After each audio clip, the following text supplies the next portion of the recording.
What's up, guys? It's Gojuo here, and today I'm going to be talking about my thoughts and predictions for the upcoming Spider-Man movie coming out. And this is kind of like a little tiny review that I'm going to do on the Spider-Within short film that came out a couple days ago. I know it's kind of late, but I'm still going to talk about it because fuck you, I do what I want. So let's get right into it.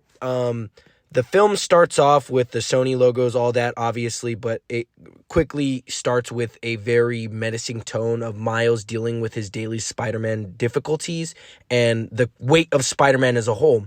We see him dealing with the daily nuances of also being a teen and balancing that teen life with having to do homework. And you could see this kind of weighing on him, and he kind of hesitates to open the door and start his night with his father. He ends up planning out like a movie night with his dad. You know, we've all done it where we're like, oh, we'll watch a movie with you, and then we end up getting distracted on video games or whatever the fuck. We get depressed and we don't watch the movie. Our father ends up falling asleep and we feel like the worst human beings ever.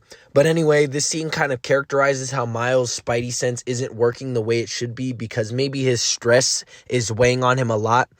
And by the way, this movie takes place in between Across the Spideyverse and Into the Spideyverse, so it's kind of like a prequel to Across the Spideyverse, the movie we just saw.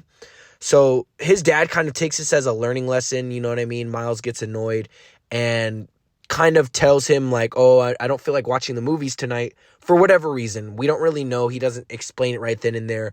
But quickly we find out that he's dealing with a lot of stress to the point where his spidey sense is just kicking off without him even knowing. So he tries to mitigate these problems with music, but clearly it's not working. All he can think about is his troubles, his stress, his daily nuances. This is a reoccurring theme throughout this short. So I feel like this short is placed here to kind of help us as an audience visualize not just one thing, but I think a couple things.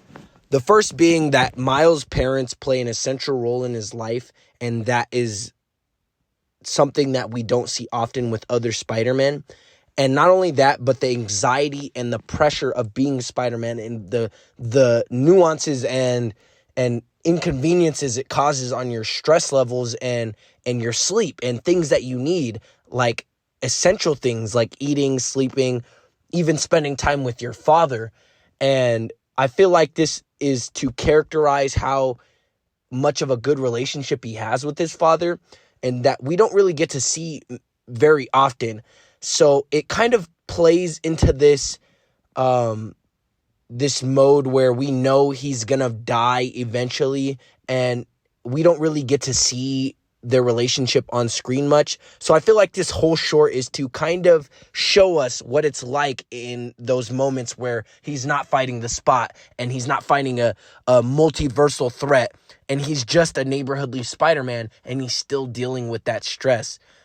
So I feel like this whole thing was to kind of put it into our eyes and give us more of a semblance of how his relationship with his father truly is and how important to him it truly is. Because throughout all of Across the Spider-Verse, a lot of people were confused as to the relationship he had with his family, because every time we see them on screen, he is kind of in a disarray with his parents. They are in an argument or a negative state, which isn't always the case with Miles. He loves his parents and he'll do anything for them. So I feel like that's the purpose and placement of this short film. I enjoyed it a lot. I feel like it was very creepy seeing all of the dark Miles and everything and how that is affecting him. And it's kind of like a play on sleep paralysis, if you will. He still moves around. I'm not sure if it's like in his head or not, because at the end of it, he does end up on the ceiling. But yeah, I just wanted to make this video to kind of talk about what I think's going to happen moving forward in the Spider-Verse movies. I really do feel like they are going to try and do their best to keep his father alive, but inevitably he is going to die by some means. And it's going to have an effect on the character. It's going to have an effect on all of us, but that's okay. That's what Spider-Man is all about. And with that, that's all I wanted to say. I hope you guys enjoyed the video. Stay sturdy, my friends.